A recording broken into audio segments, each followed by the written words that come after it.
అనేది రాష్ట్ర ప్రజలందరూ కూడా అనుకుంటున్నారు. దాని మీద నువ్వు స్పందించాలి. తర్వాత కొంతమంది ఎన్ఆర్ఐలు అమెరికా నుంచి వచ్చి ఒక మీటింగ్ పెట్టుకుని దాన్ని మనం ప్రత్యక్షంగా చూడడం జరిగింది. సభ్య సమాజం, ప్రజాస్వామ్యాన్ని గౌరవించే సభ్య సమాజం తలదించుకునే విధంగా 3 లక్షలకు తలా ఒక 3 లక్షలు వేసుకుంటే ప్రజలను, మనకు ఓట్లేని ప్రజలను కొనవచ్చు అని ఒక పెద్ద మనిషి మాట్లాడుతున్న దాన్ని కూడా మనం ప్రత్యక్షంగా చూడడం జరిగింది. ఇంత ఎలక్షన్ ప్రక్రియకు విఘాతం కలిగించిన మీరు ఈరోజు ఏందో జరిగిపోతుంది అనే మాటను మాట్లాడుతూ ఎలక్షన్ కమిషన్కు లేదా అక్కడ ఇక్కడ పిటిషన్లను పెడుతూ వైఎస్ఆర్ కాంగ్రెస్ పార్టీ శ్రేణులను భయభ్రాంతులకు గురి చేయడానికి మీరు ప్రయత్నం చేస్తున్నారు.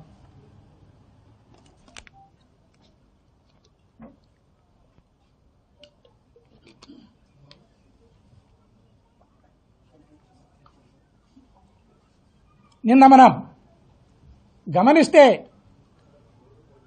పిన్నెల్లి రామకృష్ణారెడ్డి గారి ఉదంతాన్ని మనం గమనిస్తే అక్కడ ఏం జరిగింది?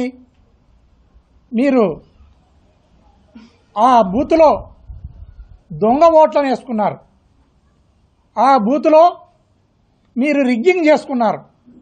ఆ మాటను ఎలక్షన్ కమిషన్కి, కలెక్టర్ గారికి, ఎస్పీలకు, కన్సర్న్ అథారిటీస్కి అందరికి కూడా పిన్నెల్లి రామకృష్ణారెడ్డి గారు కంప్లైంట్ చేయడం జరిగింది.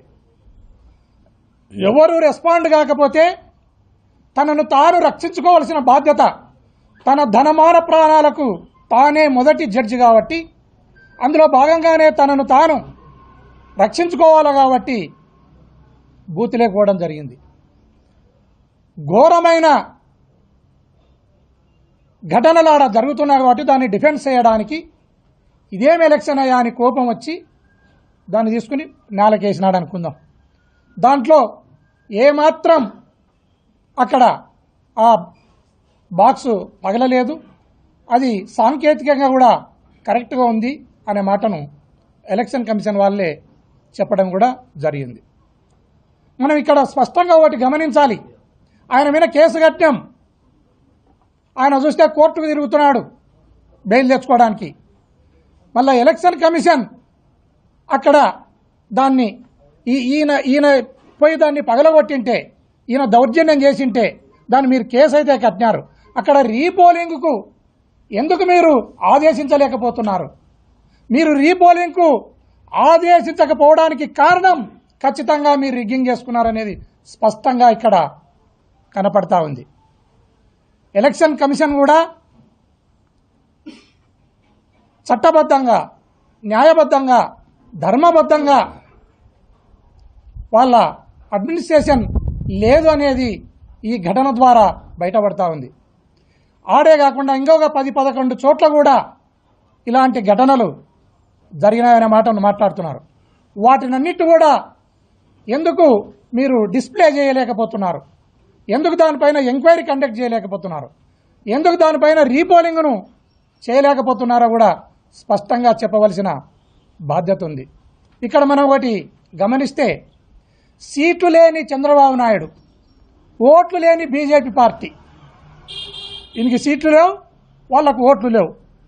ఓట్లు లేనోడు, సీట్లు లేనోడు, గతి లేనమ్మా మతి లేనోని పోయినట్లు సీట్లు లేని చంద్రబాబు నాయుడు ఓట్లు లేని బీజేపీని ఎందుకోసం వాళ్ళని జతగా కలుపుకున్నాడంటే, ఖచ్చితంగా వాళ్ళైతే ఈ ఎలక్షన్ ప్రక్రియలో నాకు సపోర్టుగా ఉంటారు, ఈ పోల్ మేనేజ్మెంట్ అంతా కూడా వాళ్ళు గందరగోళం చేయగలుగుతారు అన్న ఉద్దేశంతోనే నువ్వు వాళ్ళని జతగలుపుకున్నావు. వాళ్ళ ద్వారానే మా ఆఫీసర్లను అందరినీ కూడా మార్పించగలిగారు.